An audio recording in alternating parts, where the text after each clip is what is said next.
long time ago, sometime in 2012, there was a secretary and there was a president of the AOMSI, the Association of Oral and Maxillofacial Surgeons of India, who decided that there should be one day in a year to celebrate us, who we were, what we did. The president was none other than Dr. Neelam Andade, and the secretary was none other than Dr. Manjunath Rai. The day proposed was February 13th as the Oral and Maxillofacial Surgeons Day in India, and soon the International Association of Oral and Maxillofacial Surgeons too accepted February 13th as the International Oral and Maxillofacial Surgeons Day. This was India's gift to the world. Good evening, ladies and gentlemen. On behalf of the Association of Oral and Maxillofacial Surgeons of India, it gives me great pleasure to welcome you to the Indian celebrations of the International Oral and Maxillofacial Surgeons Day, which is being streamed live across the world at this very moment. Although celebrations are going on across every state and every college, every hospital in India, this program by the AMSI head office started at 7 a.m. today with a walkathon, which continued into the afternoon with multidisciplinary talks on mucormycosis rehabilitation, and today evening celebrations will include an address by the President and the Vice President of the International Association and the President of the Indian Association of Maxillofacial Surgeons. Talks by two eminent Indians who have contributed to the specialty of oral maxillofacial surgery, one from the UK, the other is from the US. This will be followed by two fun-filled competitive events, these on the lines of the awe-inspiring speech by Dr. Paul Salins this morning.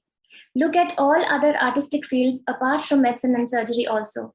Develop yourselves as all-round personalities. Do not restrict yourselves to your field only. So we will have a keenly fought video war between the states first and then the individual talent contest thereafter. Dr. Manjunath Rai. Can we have? Dr. Manjunath Rai, the President of the Indian Association, will now formally welcome you all to the evening celebrations. He is a surgeon, a lawyer, a politician, a dynamic Honorary General Secretary for 6 amazing years. Former Senate member of the Rajiv Gandhi University of Health Sciences, Sir is Professor and Head, AJ Institute of Dental Sciences, Mangalore. With personal pride, ladies and gentlemen, may I present to you my teacher 21 years back and the current President of the AOMSI, Dr. Manjunath Rai. Good evening, ladies and gentlemen. Let me first welcome our International President, Alejandro Martinez from Mexico. Welcome you, sir. I know it's a very odd hour for you there in Mexico, but still you made it, you wanted to come live. We are honored to be in your presence. Let me also take the privilege of welcoming our own well-known Dr. Sanjeev Nair, who is also the Vice President of International Association of Maxillofacial Surgeons. And we have two eminent speakers, Karthik and Deepak. Both have, they've done their mark and they're doing great in their respective fields in respective places. Let me wish you all the people who are watching from various parts of India as well as from international various parts of the outside India as well. Wish you all a very happy International Oral and Maxillofacial Surgeons Day.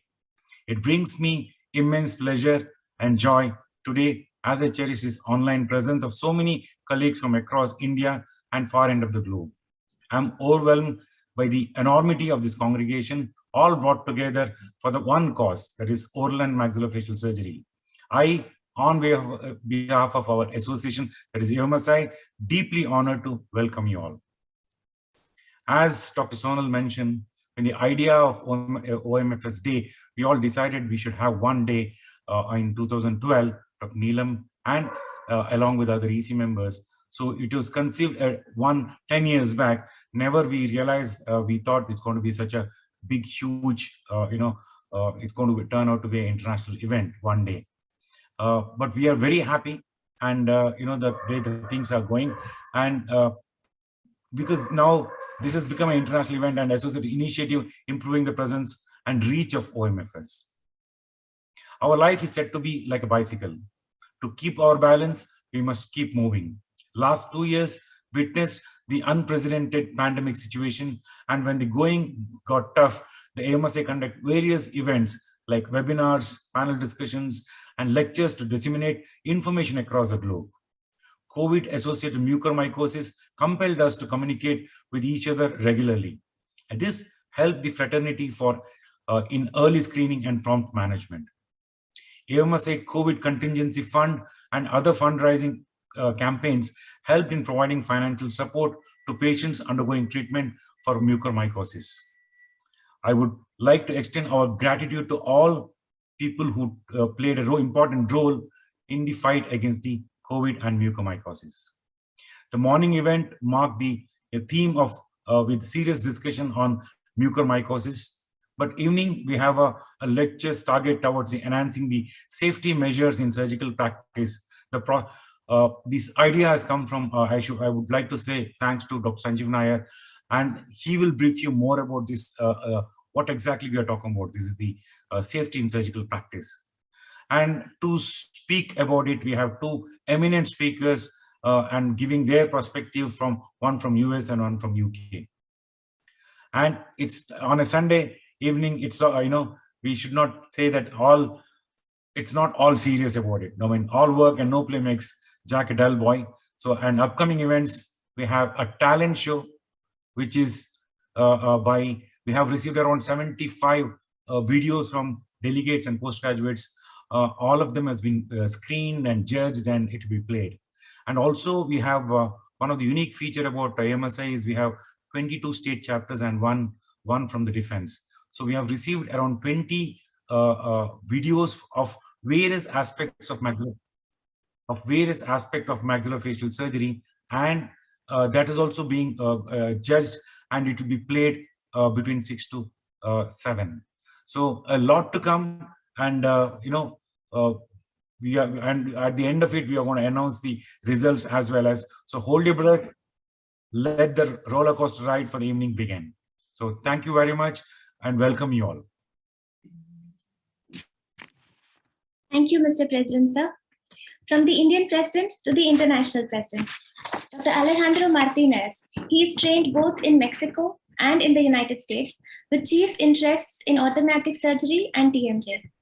Sir is professor both in orthodontics as well as the oral maxillofacial surgery PG programs, invited professor at the University of Florida as well as the European Board. He has authored several international articles and chapters in various books over the last 31 years. He is board certified by both the Mexican and the Latin American Associations of Maxillofacial Surgery, and he has served as president of both. In the International Association, he was EC member, then vice president, and now the current president of the International Association of Maxillofacial Surgeons. Ladies and gentlemen, may I present to you Dr. Alejandro Martinez.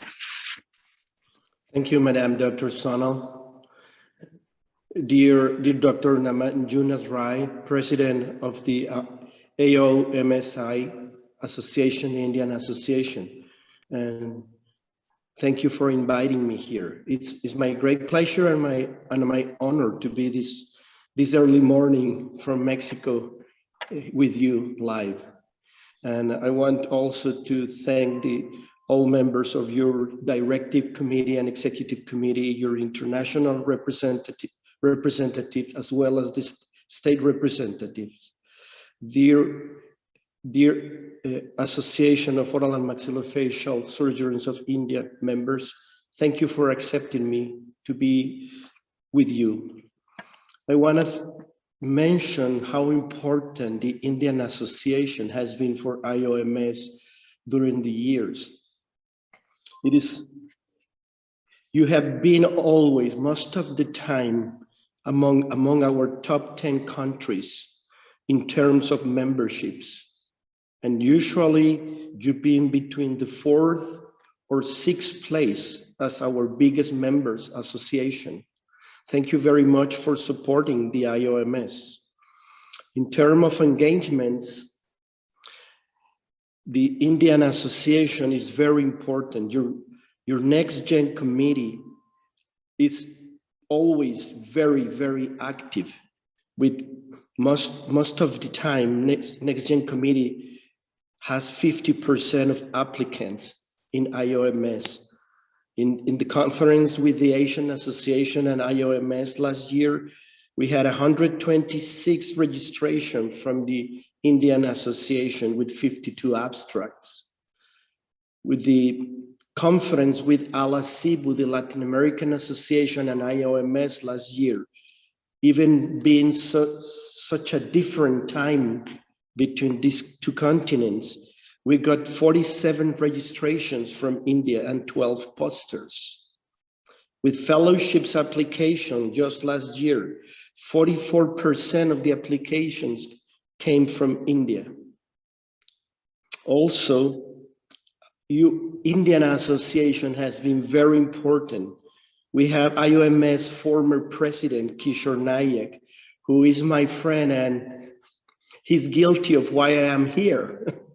Little story was, we were on a meeting with the IPSAM meeting. It was just the beginnings of IPSAMs.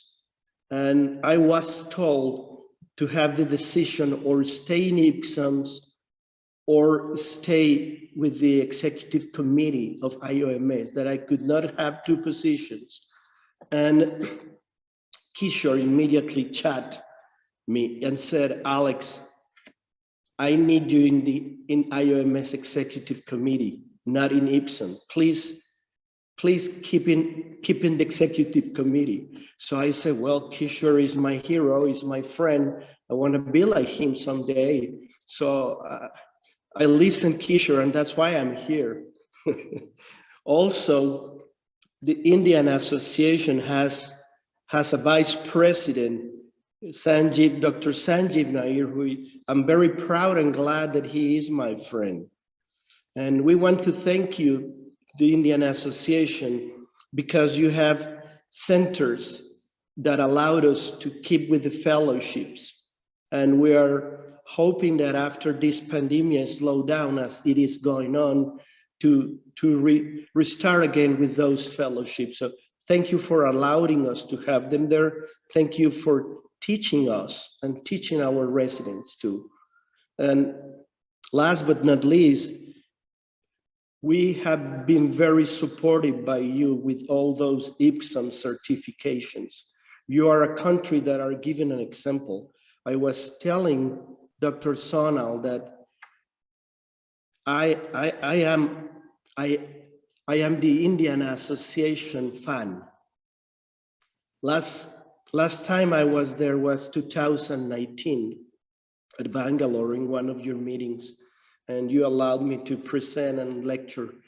And looking at you, seeing how much you have grown, how competitive you are, how well organized you are, I said, wow, I want to be like them.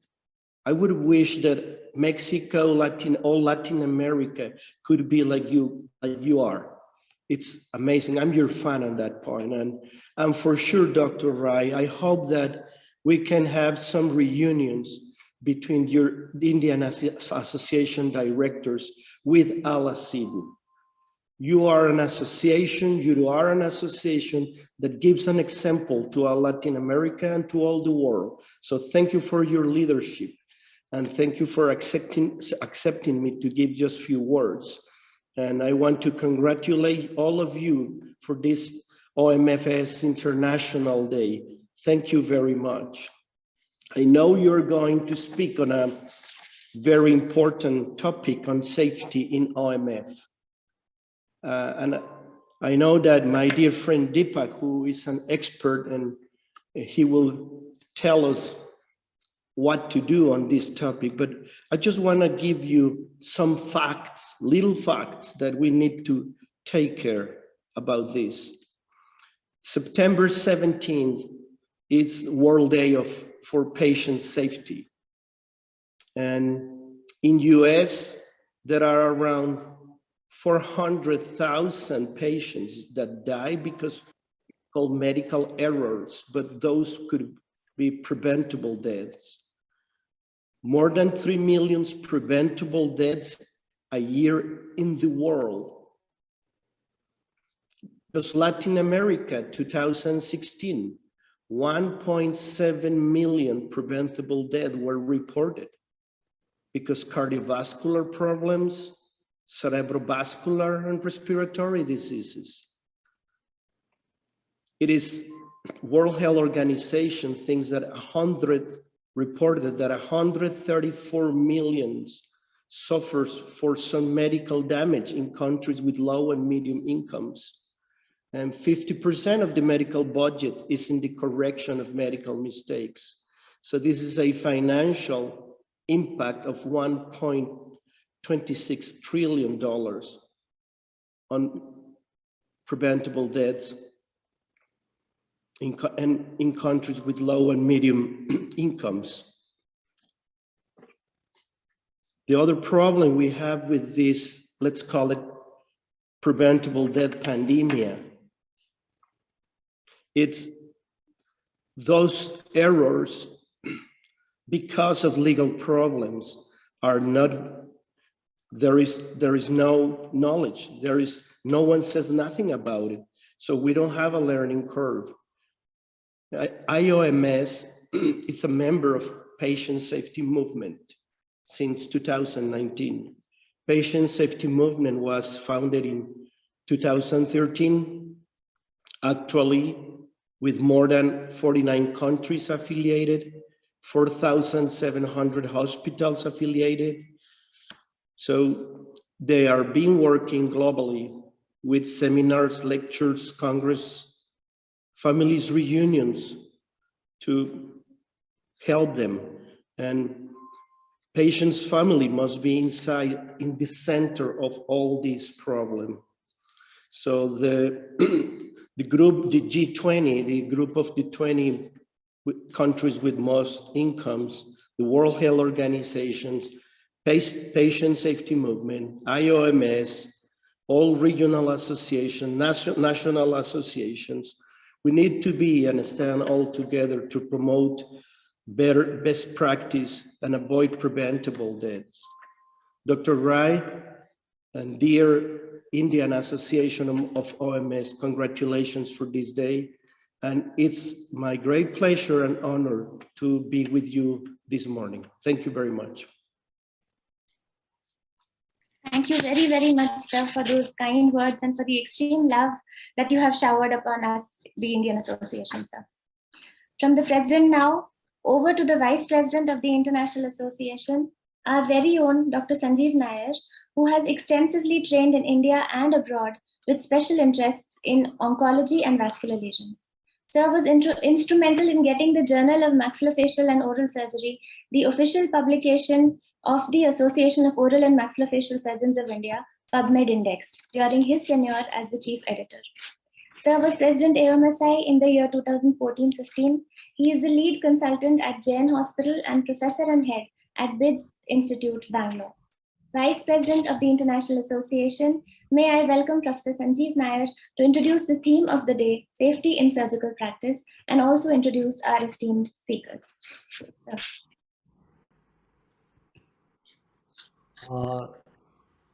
Thank you, Sonal, for the kind introduction. And thanks to Alejandro. We call him Alex, so I call him Alex. Alex, for being here at this moment, sharing the dais with us. And thanks to Manju for allowing us to introduce this topic. I mean, it is a small history where we decided that there should be an agenda for every president, and Manju and I had a discussion about it, and told him that our purpose in surgical practice should be for the benefit of the patients, not for the benefit of the surgeons. And that is how this came about. And I also have to thank one more person, one of my mentees who actually introduced that thought into my head. That was Dr. Taranjit Kaur, who also was doing a lot of work on patient safety and care. And Alejandro himself, although he did not mention it, was very instrumental in the 2019 implementation of this collaboration between the International Association and the Patient Safety Movement Foundation, which was very significant and which involves about 120, I mean, the association involves about 120 countries around the world and would do us a lot of good. I mean, he has mentioned the statistics of the magnitude of patient negligence, or I would call it negligence, or patient, deaths that happen due to surgical negligence. And it's close to 5 million people worldwide, and almost 250 to 300,000 people in the US hospitals alone. And these are because they have the figures, and many of us do not even keep the figures and do not even bother to audit this and find out. It is supposed to be the third leading cause of death worldwide after cardiovascular disease and cancer. Now, partnering with the state societies as maxillofacial surgeons in India, when I suggested this to Manju, we could pioneer a movement where this probably would be the first surgical society that could actually make a change, looking at it from the patient's perspective. And we would probably be pioneering this among the associations that practice surgery in the country. The scope of our specialty keeps expanding. We are going into more and more territories in the head and neck region. So, should our training and accreditation and certification be absolute? Should we not have more training and accreditation as we improve ourselves? I see more of our youngsters doing wonderful work, but accountability also has to be part of our responsibility. And that is the most important thing that I feel we can contribute to our association as a leadership of the association. And I'm glad that Dr. Manjunath Rai, as president, has taken this on as his motto this year, and will be educating and doing this as part of every state societies. So today we have two guests with us. One is Deepak Krishnan. Deepak is probably well known to most people in India and most people worldwide because he lectures globally.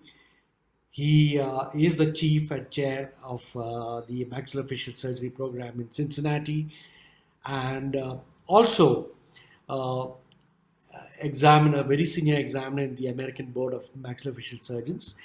And interestingly, he's also been involved in a lot of litigative activities that happen in the US in terms of anesthesia in dental practice and anesthesia in the dental office. So I thought of him as an appropriate person to talk to us about what his contribution and what the American Association is doing in terms of safety in surgical practice for the patients. Our next speaker, this will be a back-to-back session, so I'm introducing both of them, is Karthik. Karthik is also known to many of us. Karthik trained in India as well and went on to do his higher training in Cardiff Medical School and did his fellowship in head and neck training. And he is at present working in Manchester. And I welcome Karthik. Karthik will tell us the UK experience of how safety practices are in place in their own countries, and which would be a learning curve for us. And I think I hoped that there would be more participation, but I hope that people who listen in would be able to share it on their YouTube and will be able to take part in this program. So I invite both the speakers, and I do But Deepak, how do you start? Karthik starts. Karthik starts. Okay, Karthik, please go ahead. Can you hear me? Yeah. Yeah. Loud and clear.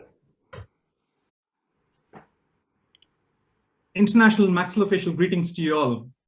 And I think it's a unique initiative on behalf of the International Association of Oral and Maxillofacial Surgeons and the Association of Oral and Maxillofacial Surgeons of India to have this joint forum concentrating on safety in surgical practice. And I'd like to thank, on behalf of both Deepak and myself, for asking us to be a part of it. And on a personal note, I would like to thank Professor Bob Woodwards, Professor Sanjeev Nair, Professor Manjunath Roy, and other members of the AOMSI for asking me to be a part of this forum. So we've divided this presentation into two parts, where I will be speaking about the UK perspective and how we go about doing the surgical safety checks, and Deepak will be going about as to what happens across the Atlantic in the US. So, and this is the hospital where I work in. Manchester University Hospitals Trust is now combined. So previously there were 3 maxillofacial units. Can you do Can you do it in the slide full presentation? screen? Yeah. Slide presentation? Yeah, full screen. Full screen, yeah.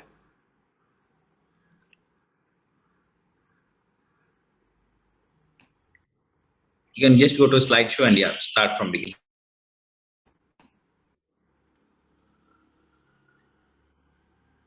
So this is the hospital where I work in, Manchester University Hospital Trust. There were 3 maxillofacial units in Manchester, which have all combined now within Shaw Hospital, Manchester Royal Infirmary, and the North Manchester General Hospitals.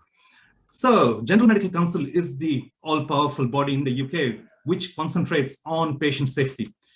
So the first rule is do no harm, and patient safety comes first. And they promote doctors, encourage doctors to take part in regular processes, quality checks, and to the extent that doctors are expected to look after their health, not because the General Medical Council is interested in the health of doctors, but to make sure that doctors are fit enough to treat patients and patients are not harmed at any point. We also have a responsibility to get ourselves immunized against communicable diseases. Now, let's just travel back in time, back to the future reversal, as to see where all these safety checks came about. It all came about, started in the United States. The United States of Medicine in 1999 brought about a publication, to err is human, but building a safe health system is a responsibility for all of us. And at that point of time, medicine was not safe as it should be. And it was noted that around 44 to 98,000 people were dying annually as a result of preventable medical errors, which was basically due to human error. And such similar statistics were present across the world. So hence the World Health Assembly in 2002, they were just brought up with substantial evidence of patient harm due to inadequate patient safety measures. And they passed a resolution and requested the World Health Organization to take the lead in setting global norms and standards in preparing patient safety policies. Hence, the World Health Organization launched the Patient Safety Program in October 2004.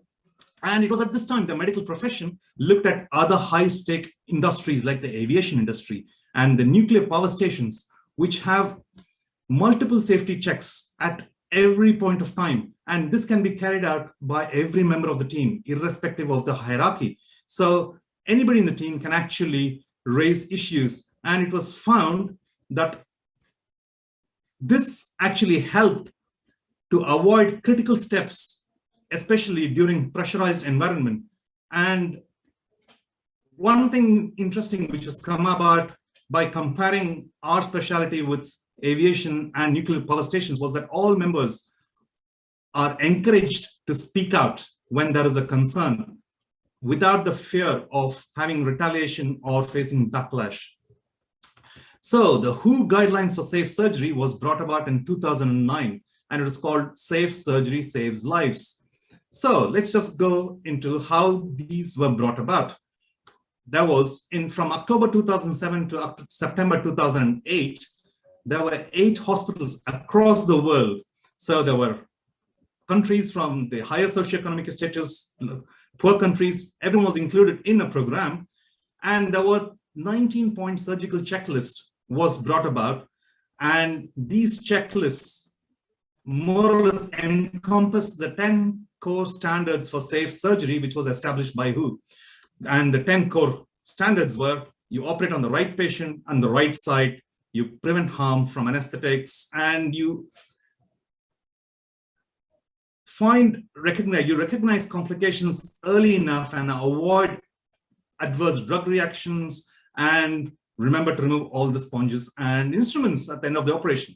You also prepare for blood loss, give appropriate antibiotics, and all the specimens are identified if at all there is pathology specimens to be sent for. So in essential, there's effective communication, and you establish routine surveillance and checklists, which will be more objective, and it takes place in all hospitals. So this becomes the norm in the NHS. So this is the 19-point WHO surgical checklist, which is actually carried out: 1, before patient is put to anesthesia; number 2, before the surgeon places the skin incision; and 3rd, before the patient leaves the operating room following completion of the surgical procedure.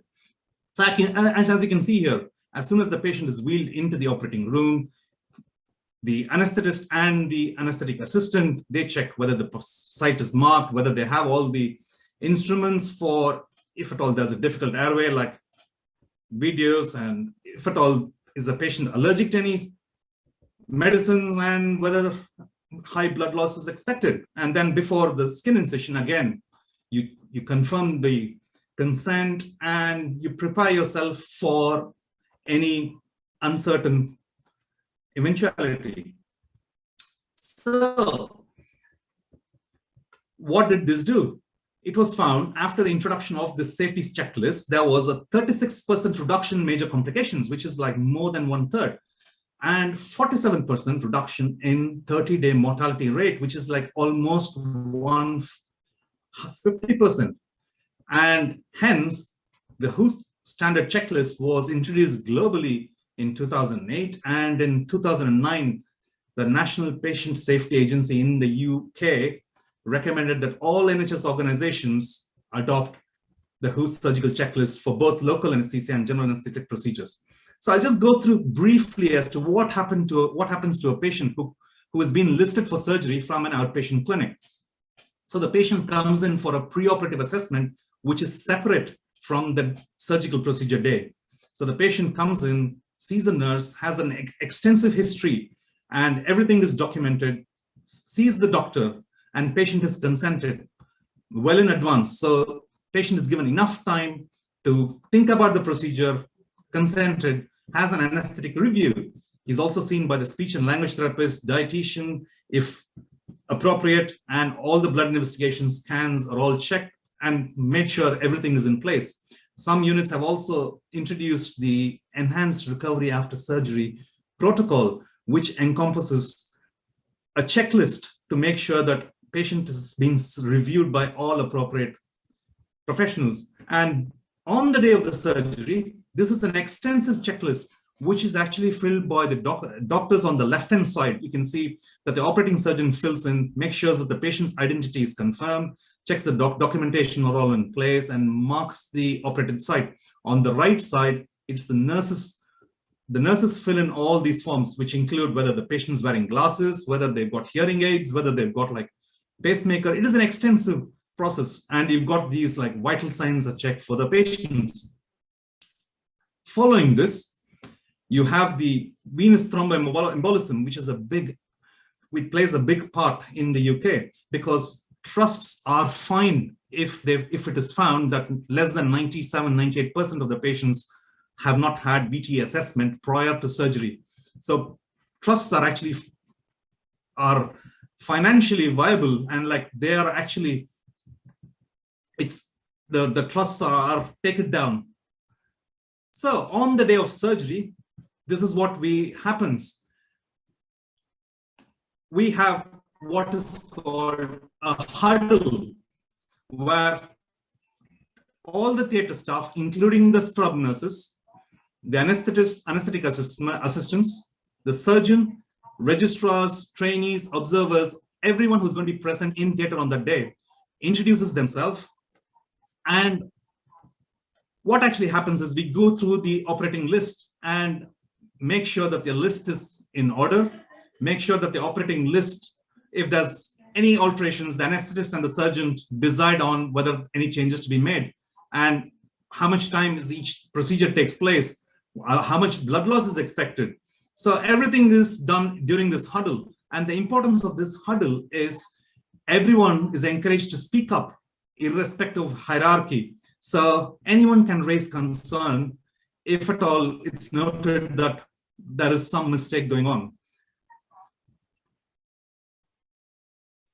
So next part is what we call as the sign-in. And you can also already see here, this is the form which we use in Manchester. The WHO introduced only 19-point checklist, and we've already expanded to a 38-point checklist.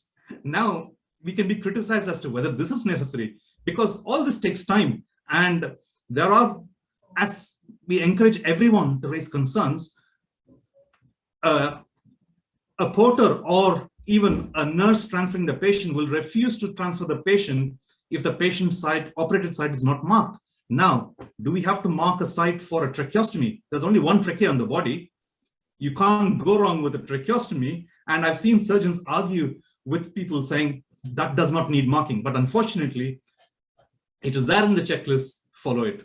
So how does the sign-in take place? This is when the patient is wheeled into the operating room. And as you can see, the anesthetist and the anesthetic assistant, they go through identifying patient, confirm patient details, make sure that the site is marked, whether the patient is fasted, BTE checks are done, allergies, and whether how much blood loss is expected, whether they have all the instruments to intubate the patient.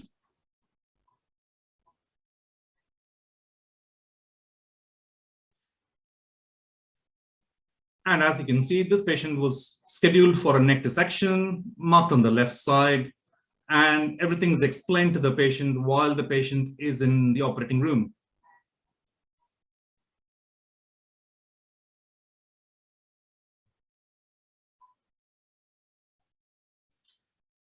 Now is the next bit.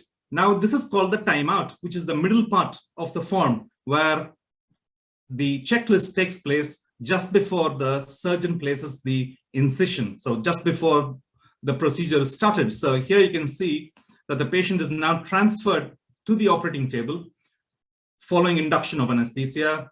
And just before, this is the timeout which takes place. So you check the name, details, site, everything again, confirm that this is the right patient and we are going to operate on the right patient, right procedure. Now that you can be criticized after anesthesia, checking whether it's the right patient, is it necessary? But then it's been found out that it has been helpful for patient to get their memory back as to what procedure you're actually performing, whether the patient has got any implants, diathermy risks, everything is checked, whether the patient has had their antibiotics. So this is what happens, and it is quite cumbersome. And there have been critics who say this reduces productivity and less number of patients are being operated, but there is enough evidence to say this has been effective. And the last part of the security check, which is after the procedure, after completion of the surgery, you have the sign out to confirm that the right procedure has been performed, all the instruments and counts are correct, all the specimens have been labeled, throat pack has been removed, which is like very important, and any key concerns for recovery for the patient. Is the patient safe enough to go back to the ward, or does he need to go back to HDU or ITU? And at the end of, and this is how the sign out takes place. At the end of the procedure, where all the confirmation regarding the procedure is done again. And you can see how much cumbersome, and people can get quite irritated as to like, but then it is our duty to make sure we go in a meticulous manner and we have a robust pathway in place. Now, this is what is the surgical checklist for an oral surgical procedure where a patient has an extraction or an incisional biopsy.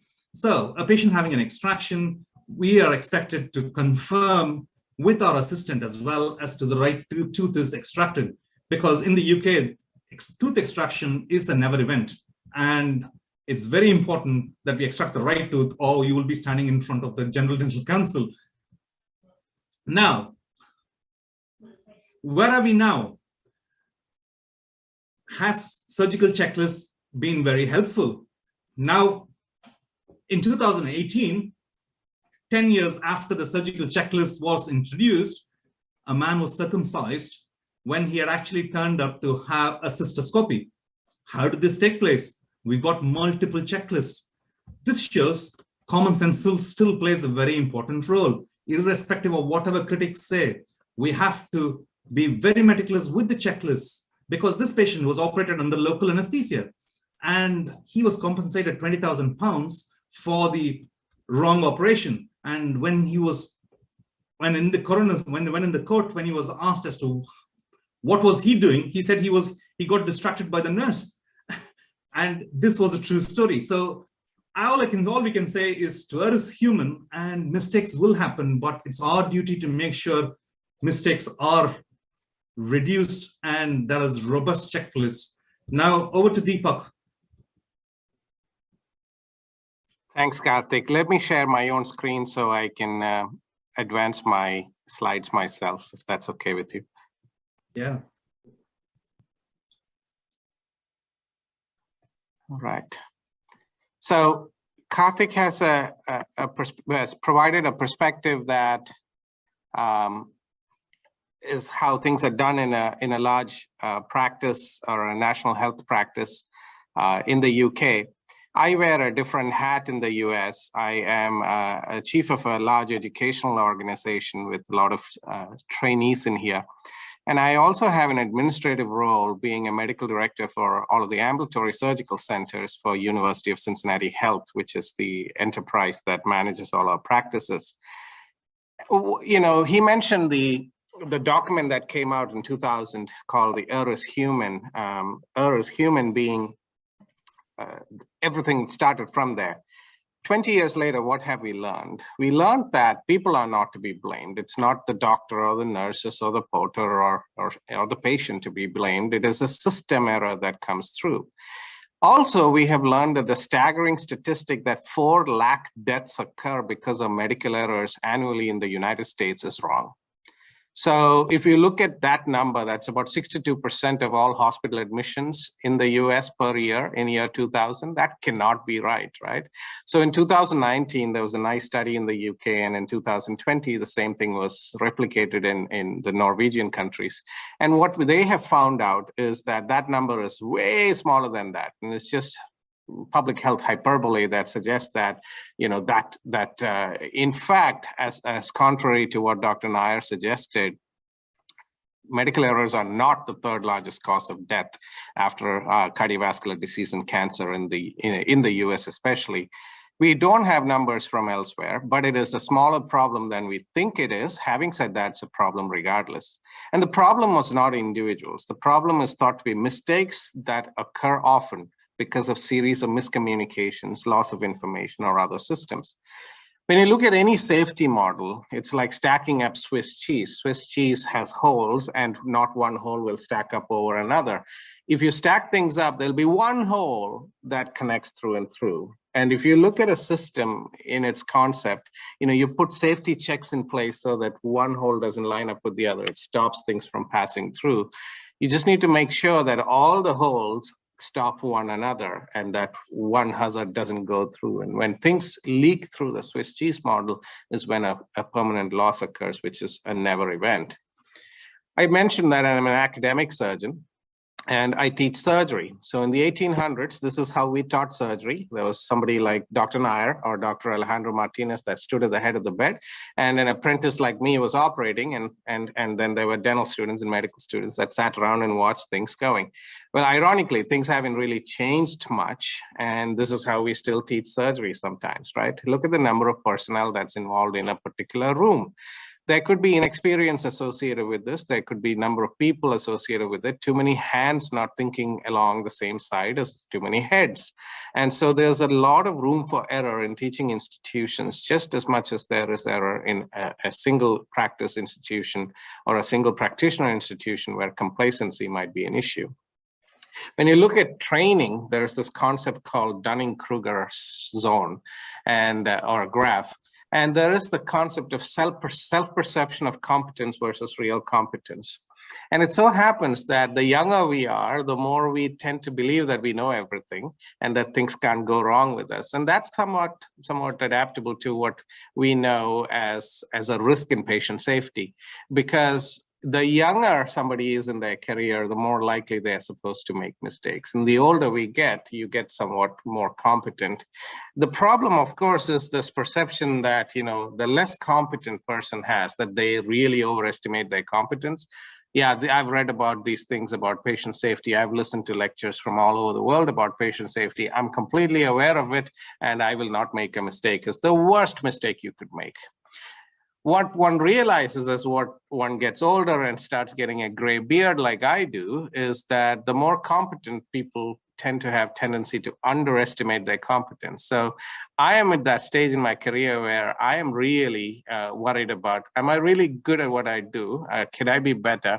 Or are there things that I could do in my own skill set that could make things better? What are some of the things that I repeatedly do, some of the mistakes that I constantly make, which I'm not even aware of, that is somehow not good for my patient? And sometimes, just getting exposed to other people's experiences is what makes the difference. Ironically, unlike professional athletes, we don't have checklists and we don't have surgical coaching. Imagine if, like, Djokovic or Nadal, who is at the peak of their game, but have a coach that constantly tells them, hey man, your backhand needs to be better, or your forehand slash is not really that good. Imagine if somebody walked into Dr. Nair's office and into his operating theater and said, hey man, the way you clamp your ECA is not that great, or your EJ is not that great. You need to do it a little better. And that kind of surgical coaching is not available for us. And we don't use checklists either. We think that as surgeons, as the hierarchical thought process in a surgery department goes, we think that we are really above and beyond all of these rules that apply to everybody else in a hospital. But, universal rules and policies apply to us just as much as everybody else. And at the end of the day, as a surgeon, if you are truly in charge, you are in charge of that patient's safety. And that responsibility eventually falls on you, regardless of who was irresponsible on your team.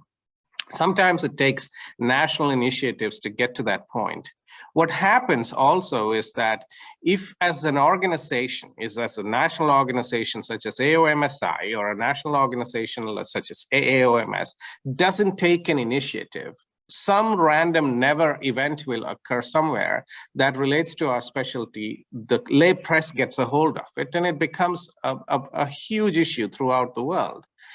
Then it catches the attention of legislators, and all of a sudden it becomes law as opposed to an initiative that you have created in your self-check, which is why this initiative of thinking through patient safety as a priority for our organization is ages ahead. And like Dr. Nair said, we're probably the first surgical society in India that is even considering this, and then kudos to AOMSI for that. What universal policies occur in the US? So regardless of whether you are doing a procedure in the operating theater or you have a standalone office, and the practice of oral maxillofacial surgery in the US is very different from that as in India or in the UK.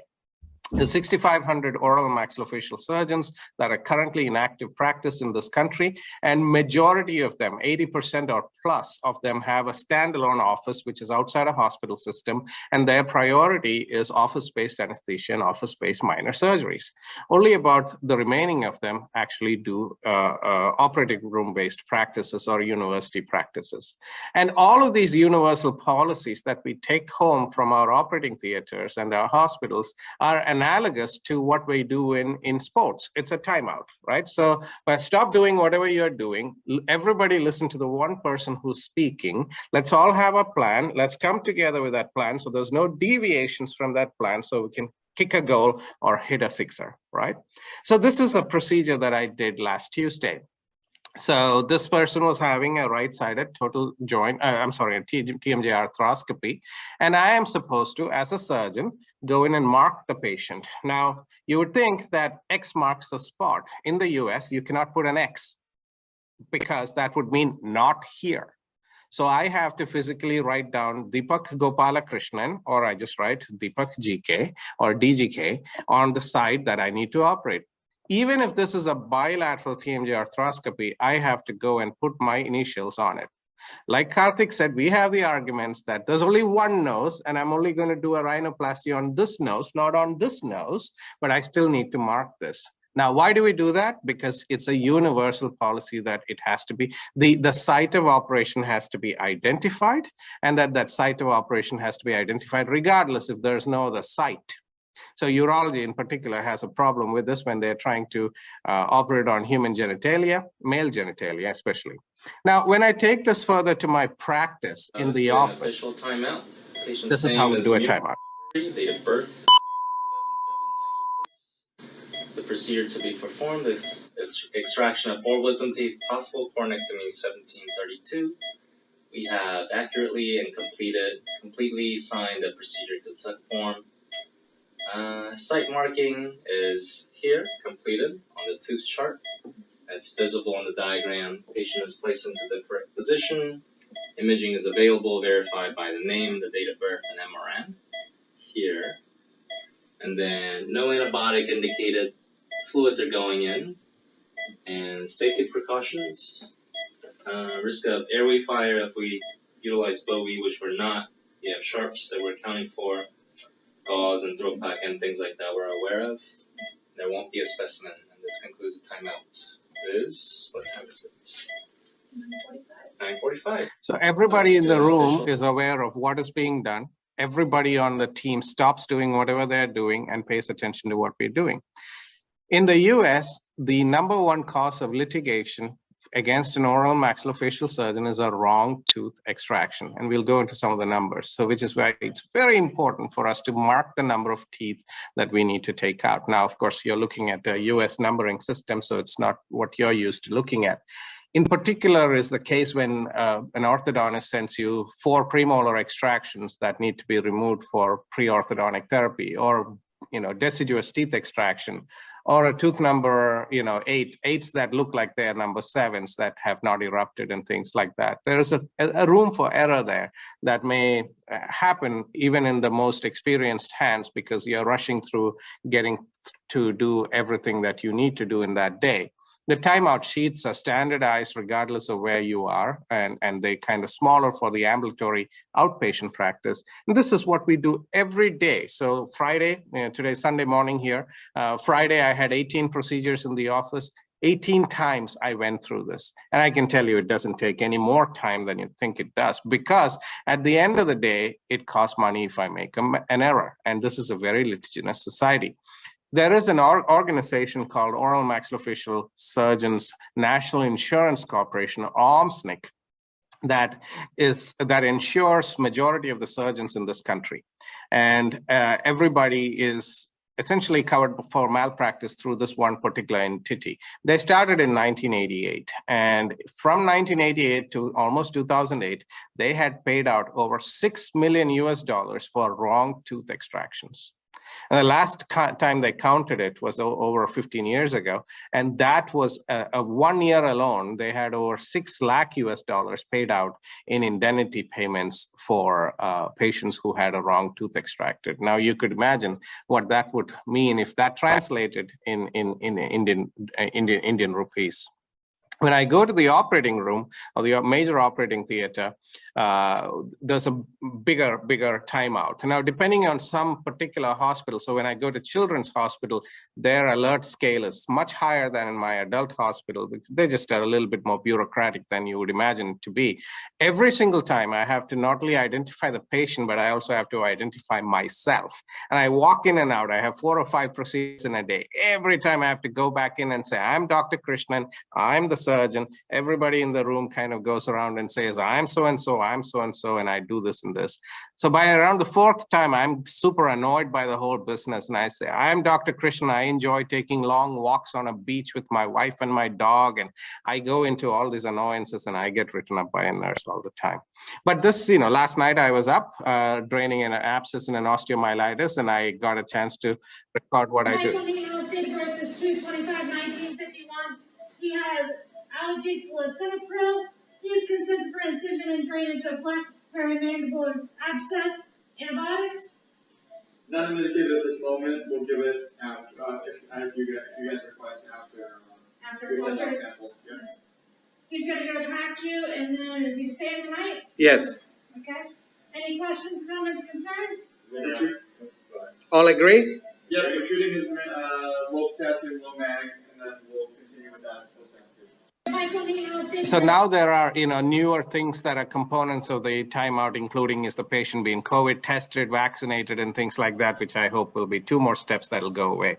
Now, in addition to what the entire team does as a surgical timeout, I particularly pay attention to how I have a mental checklist every time I go in, so I don't miss steps in my surgery. And this is something that, is an extrapolation of what patient safety parameters that somebody is essentially putting on me works in my own head.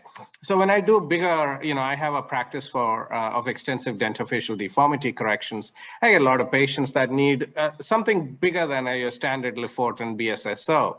So this is a patient that needed a segmental osteotomy with inverted L and bone grafting and things like that, multiple steps. And I was doing it early on in an academic year, so my chief resident was an inexperienced person. So what I do is when I have multi-step processes like this, I make my own checklist and I write it down on the board. Okay, every simple thing, including when the patient intubates, what's the next step? Got to place a Foley catheter, position properly, inject local into the neck, whatever it is. Different steps are all written down, and as each step is carried out, the nurse goes over and erases that from the board. So I know the only thing I need to do now is change my gloves and close the neck when I'm done with closing all the oral wounds. So checklists work even on a personal level. Nationally, AAOMS has taken this up very seriously. Again, the fear in America, of course, is that if you don't control yourself as an organization, somebody else is going to legislate control over you. And our practices are largely based in our offices, and we have the unique privilege of having an operator anesthetist system. So you usually don't need a second anesthesiologist or anesthetist in your procedural centers. You can do sedation and do minor procedures all the time. So we have a huge connection that we have with the American Society of Anesthesiologists. Every year, AMOS runs an annual patient safety meeting or a conference, which talks about all of these things in conjunction with the ASA. And that meeting brings in, people like Scully, the pilot that landed the plane on in the Hudson River, and knows, so airline industry experts, aviation industry experts, other industry experts, national safety, guards from all over the place, experts in those particular fields outside of medicine, and then our own experts.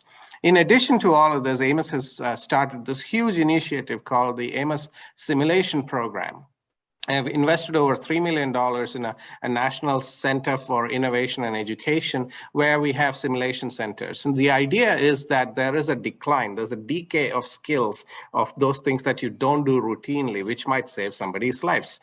So 6 months of a 48-month residency in the US is spent on anesthesiology. And we come back and we feel really competent and confident intubating patients and saving, starting IVs and doing tracheostomies, whatever it takes. But then if you don't do it routinely, there's a decay of that skill. So simulation would help with that. The other big thing that AMS has done is it's created national registries where you can go in and put quality outcome projects on there, or adverse event reporting registries. In addition to all of this, since 1975, every member of AAOMS has to get an office inspection by another member of AAOMS to make sure that your standards are kept up. So every 5 years, I have another community oral maxillofacial surgeon that comes in and looks at my crash cart, my anesthesia equipment, my office surgical equipment, my autoclave, my mock drills and emergency drill log, my ACLS numbers, when my last certification was, how many on my staff are ACLS and BLS certified and things like that. That has become even stringent and more hard, which means we are regulating ourselves to make sure we are at the highest level of patient safety and standard. Let me talk a little bit about the simulation program. So this has become a real big thing, and I've been fortunate to be at the forefront of this. I'm the chair of the committee that has implemented all of these simulations across. We need 6,500 members of AMS to go through a simulation program every 5 years. If not, you lose membership in AMS. So this has become kind of a mandate from all the way up top. And the idea is that you practice things that you don't do regularly and things that you do regularly under simulation. So not with involving a patient, but you either take a mannequin or you just practice it as a mock drill or an emergency drill, low cost, high impact, and do it with your daily team repeatedly. And it's required to be done quarterly, and evidence of that needs to be shown.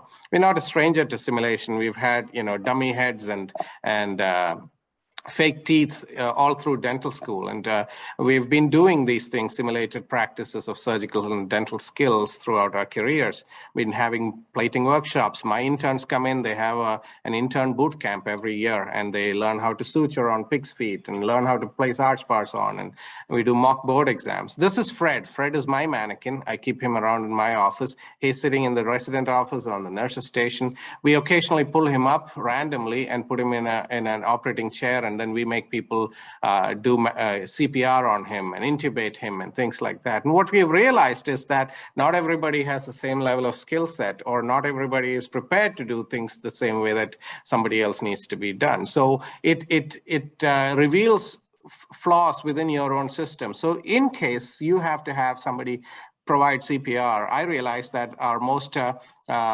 petite person on our team couldn't do CPR unless they were physically sitting on top of the patient to do it. And the idea is that you do it by suspending disbelief. So you have to use simulation in a way that it feels really like you're saving the patient's life, and nobody takes this unseriously. It's taken very seriously. You engage every member of the team, and you cross-train them and indulge and validate. And just like Karthik said, this diffuses hierarchy on the team, which means that if I'm doing something wrong, or I call for the wrong dose of epinephrine or something like that, somebody on the team will say, that's not the right dose for epinephrine you should give for an anaphylaxis. That's not the right, you have given way too much local anesthesia. This person could have anesthesia-related issues. So in addition to what AMS does, there are other national safety foundations, especially the Dental Patient Safety Foundation, anonymous registries that are put out there that people can go in and start putting on, well, I had this problem. I'm not telling you who I am or who the patient was. I just had this patient, problem. What kind of lessons can we learn from that as a group? And then the discussion ensues. So what did we learn? We learned that mistakes happen. And unlike in the aviation industry, the pilot dies with a plane that crashes, right? And so the pilot's doing everything not to crash that plane. Now, that's not necessarily true in a medical scenario. Surgeon survives. But I can tell you that having been in a scenario where patients have died on my watch, it's not a good survival mode. You almost wish you didn't survive either. So it's not a good good scenario to be in. We also learned that in a system, you cannot be too complacent. You cannot get used to your old habits, and your comfort zone really is a bad sin. And you have to get past that, and you have to learn, well, what if this doesn't go the way I usually do it? And so is my patient safe under that? Essentially what you're doing is you're building a culture of safety. And that's important. I think we need to prioritize a culture of safety, incorporate checklists every day into your minor and major procedures, and learn from each other's mistakes. And potentially one of the things that AOMSI should consider is creating these national registries, which could help everybody learn from others' mistakes. Remember what I mentioned. If we don't police ourselves, somebody else is going to, and that's going to be a really hard pill to swallow. So with that, I thank you on behalf of both Karthik and myself, and I appreciate everybody tuning in on a Sunday evening to listen to our experiences. Thank you very much. Thank you so much, Deepak. Thank you, Karthik. Thank you, Sanjeev sir, for introducing this topic for us. I know this is probably really the need of the hour, because I guess all that we've really read on checklists is Atul Gawande's book, The Checklist Manifesto. We need to get more official about this. Right. Thank you so much. Now it is now my privilege to introduce our Honorable General Secretary, Sir, Dr. Girish Rao, to deliver the customary vote of thanks. Dr. Girish Rao is a consultant at NIMHANS, Shankar Cancer Hospital, Apollo, Trustwell Hospital, Bangalore. He is the former professor and head RV Dental College, Bangalore. He has multiple international publications and has authored several books, several chapters in books like the international edition of Hamilton Bailey's Clinical Methods in General Surgery. He is also examiner for the membership exam in RCS Edinburgh. His special interests include cleft lip and palate surgery, oral cancer, facial deformities, facial trauma, and craniofacial surgery. Our dynamic Honorable General Secretary, Dr. Girish Rao now. So please. Thank you, Sonal, and greetings from once again from the National Association on our International Oral and Maxillofacial Surgery Day. It's a great privilege to be again back to virtually this time meet everybody across the world and wish everybody on our International Maxillofacial Surgery Day. It is such an honor that we had our international president coming in today, and this was at a very unearthly hour for him. And he came live and then spoke to us. So I'm really, really thankful to Dr. Alejandro Martinez for his very warm greetings and the kind of the good things he spoke about India and the way in which Indians have contributed immensely for the International Association. My dear friend, Dr. Kishore Nayak was also the president, and now Dr. Sanjeev Nair is the vice president of the association. Dr. Krishnamurthy also has been extremely active in the International Association. And from the National Association, we would like to work very, very closely with the International Association for making maxillofacial surgery, especially in this part of the world, great again, and really contribute our best to the society. I also take this honor to thank my dear friend, Dr. Sanjeev Nair, who is the Vice President of the International Association, for introducing this very, very important concept of patient safety. And this is something which is even very, very dear to me. I mean, it's absolutely important that we really need to take this to the next level. So thank you, Sanjeev, for bringing in this beautiful symposium on this very important day. And I'm sure we will, have a series of, discussions on this, a lot of webinars, and we will ensure that above everything, patient safety is the most important thing. So that's something which we are really, really looking forward for this year. Again, I would like to thank my dear friend, again, the president of the Indian Association of Oral and Maxillofacial Surgery, Dr. Manjunath Rai. He is, again, having so much of contribution which he has done to our society, being the past general secretary for 2 terms and now taking over as the president. He's been super active to spearhead a lot of activities. In fact, one of his other very, very important contribution, which we have discussed at length, is actually having the Indian registry. And this is something which we are going to really put in place so that, there's so much of work which is being done by so many good units across the country. So we are going to basically have our own registry now coming in. And I'm sure it's going to be so much valuable, not just for collecting data, but for doing a lot of multi-centric trials. And at the end of the day, our dream is to have basically an AMSI protocol for every aspect. I mean, India has so much of potential. The kind of work what we're doing is so phenomenal today. And I think it's time that we actually have our own protocol. And that's where we would like to get, the vast experience which is already there. There's no need to reinvent the wheel. Good associations like the American Association, the British Association, the European Association, and our own international association have already put a lot of systems in place. And we would like to be a part of that and thereby improve the standard of care which will ultimately benefit all our patients. That's our ultimate goal. Patient benefit is the key thing, and that's what we are all looking at. Today's symposium, two dear friends of mine, Deepak, greetings to you.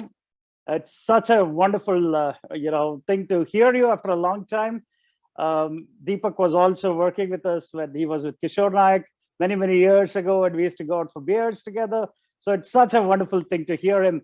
And the kind of growth which he has had is such a beautiful thing. So thank you, Deepak, for being there. And I'm sure we're going to peck on your brains. We're going to use you a lot in the next 4 years when I'm going to be here as the Honorary General Secretary.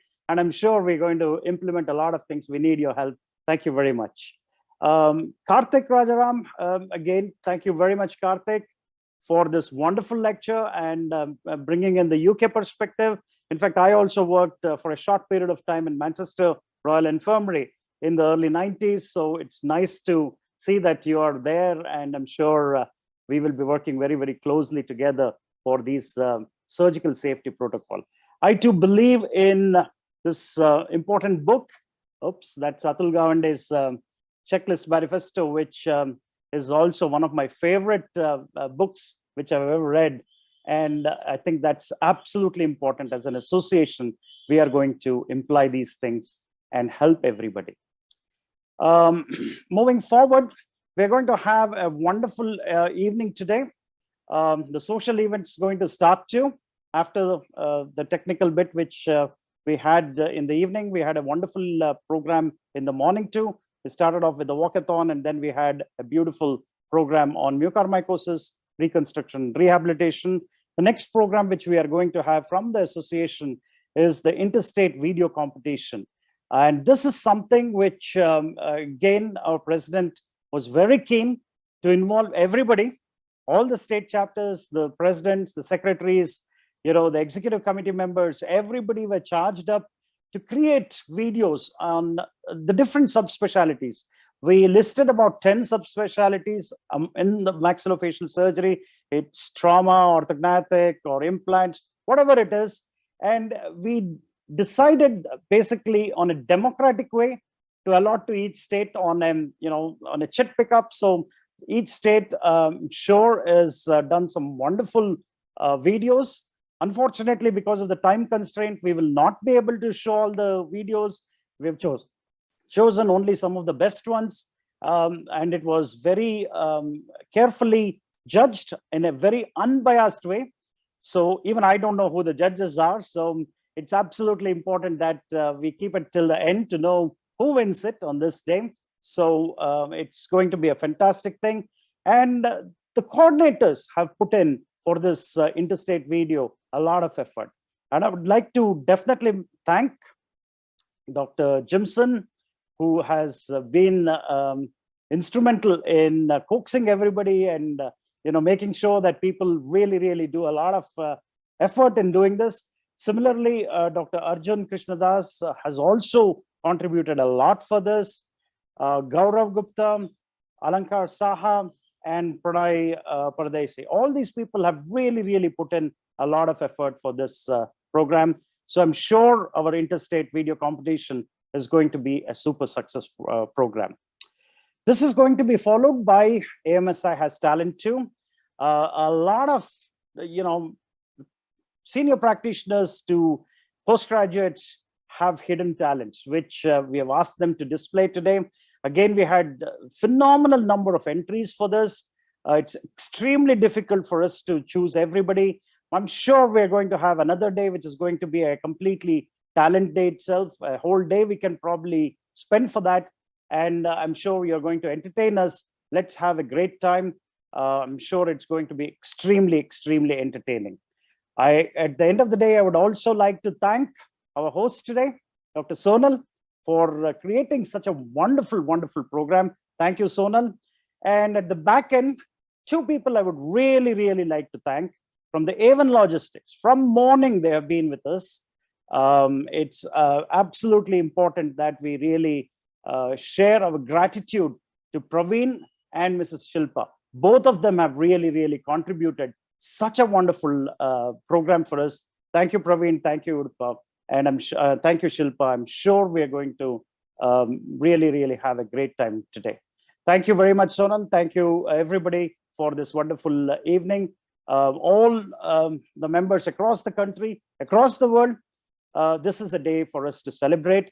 It's just one day. We are just making it, but I believe that every day should be a celebration, and let us basically contribute a lot to our fellow human beings. Maxillofacial surgery is such a wonderful specialty. It has given me personally probably the greatest joy. If I'm born again, I would like to be a maxillofacial surgeon. And with this, I would like to sign off. Thank you so much. Let's have a great time. Thank you. Thank you very much, Honorary General Secretary, Sir Dr. Girish Rao. If I am born again, I would like to be a maxillofacial surgeon. Thank you, sir.